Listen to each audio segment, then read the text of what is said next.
बिस्मिल्लाहिर्रहमानिर्रहीम। अस्सलाम वालेकुम नाज़रीन, मैं हूं ज़ुल्करनैन हैदर। आप देख रहे हैं ZH न्यूज़। नाज़रीन, आज एक नई कहानी सामने लेकर आया हूं, वो आपसे शेयर करता हूं।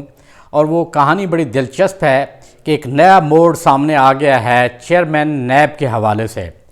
वो नया मोड़ ये है कि आपको पता होगा कि जो डिप्टी चेयरमैन सेनेट हैं इस वक्त सलीम मांडीवाला, वो एक तवील अरसे से नैब के ख़िलाफ़ मुसलसल प्रेस कॉन्फ्रेंस भी करते रहे हैं और ये कहते रहे हैं कि नैब जो है वो उनके ख़िलाफ़ इंतकामी कार्रवाई में मुलविस है। वीडियो का एक और ज़िक्र आ गया है और वीडियो वो किसकी है वो उस हवाले से आपको बताता हूँ।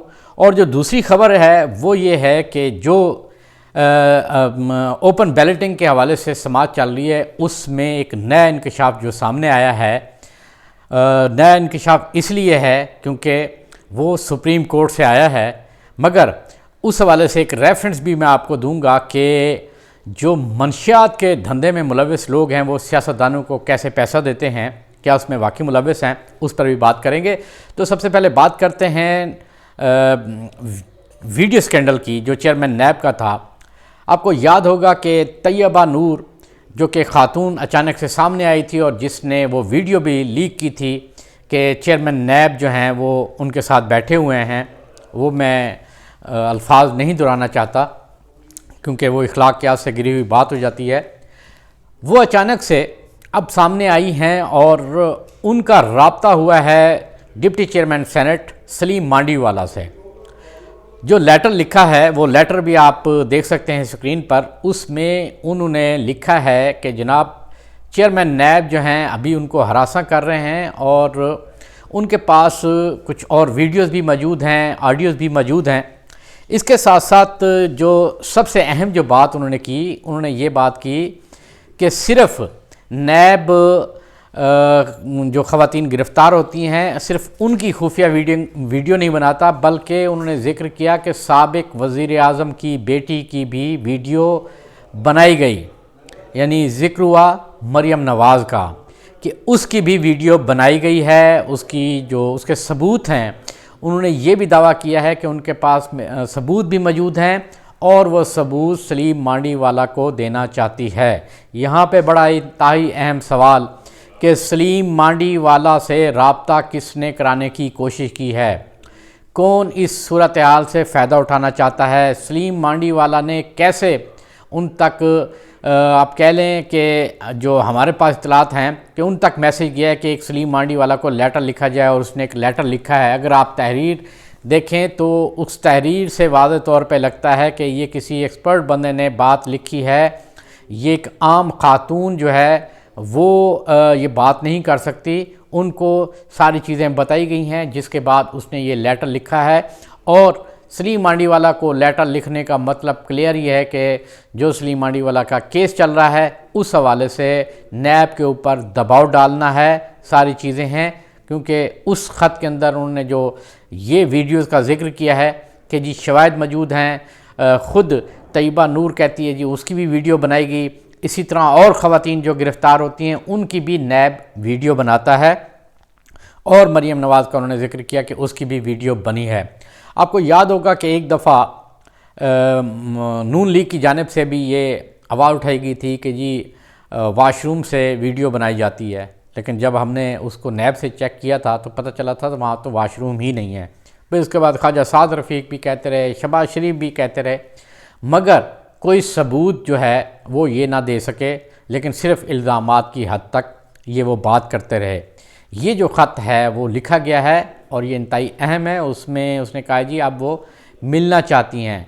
जिस दिन सलीम मांडीवाला से मुलाकात होगी तो इसका मतलब ये है कि कोई बड़ी चीज़ उसमें डेवलपमेंट होगी, कोई एविडेंस वो सलीम मांडीवाला तक पहुंचाना चाहती है। और एविडेंस में हकीकत कितनी है इस हवाले से हम तो कुछ नहीं कह सकते, क्योंकि इससे कबल कोई एक हफ़्ता कबल सलीम मांडीवाला ने मुख्तलिफ़ जो लोग हैं मुख्तलिफ़ शहरों से उनको भी बुलाया था कि जो नैब के डसे हुए हैं कि वो उनसे रब्ता करें, और उन्होंने उनसे रब्ता भी किया और वो सारी डिटेल इकट्ठे कर रहा है और ये भी इसी तनाज़ुर में डिटेल जो है वो इकट्ठी की गई है।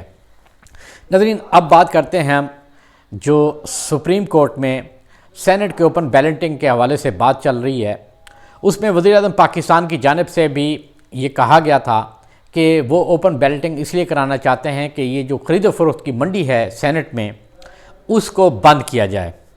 और जब आर्डीनेंस भी आ गया, आर्डीनेंस के बाद फिर एक वीडियो जो है वो अरशद शरीफ साहब वो लाते हैं, और उस वीडियो के बाद तो एक पक्की मोहर लग गई कि वाकई जो सेनेट इलेक्शन में ख़रीद व फ़रोख्त का धंधा है वो बिल्कुल होता है, और सबूत आ गए कि उसमें कौन लोग जो हैं वो पैसे ले रहे हैं, कितने पैसे हैं, ये सारी डिटेल आ गई। और उस पर एक इंक्वायरी कमेटी भी बैठ चुकी है कि वो तहकीकात करेगी, और उसके बाद वो केसेस नैब को भी भिजवा सकती है, FIO को भिजवा सकती है कि उसमें जो लेने वाले हैं और देने वाले हैं दोनों के ख़िलाफ़ कार्रवाई की जाए।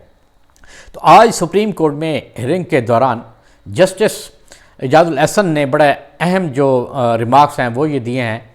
उन्होंने कहा कि मंशियात का पैसा और जो 2 नंबर पैसा यानी कि ब्लैक मनी जो है वो इन वोटों की ख़रीदारी के लिए इस्तेमाल होती है, यानी कि पार्लियामेंट जो है, पार्लियामेंट में जो सियासतदान आते हैं वो इन पैसों से आते हैं।